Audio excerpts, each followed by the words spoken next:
Bo moral lastnik tega zemljišča Stanko Gaberc ustaviti gradnjo vile z bazenom ali že postavljeno porušiti? Možno je oboje in to kljub temu, da ima v rokah pravnomočno gradbeno dovoljenje. Bo to razveljavljeno?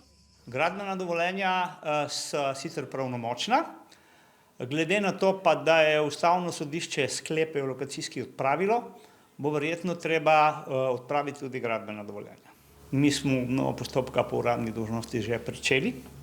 Nezakonito stanje je zakuhal občinski svet na eni zadnjih sej pred lokalnimi volitvami leta 2022.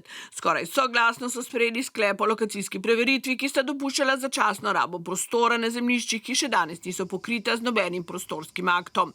Začasna raba je pisalo, četudi so svetniki vedeli, da bosta investitorja gradila vili z bazenoma, kar je daleč od začasnosti. Ali bo Gaberc tožil občino, če pade gradbeno dovoljenje?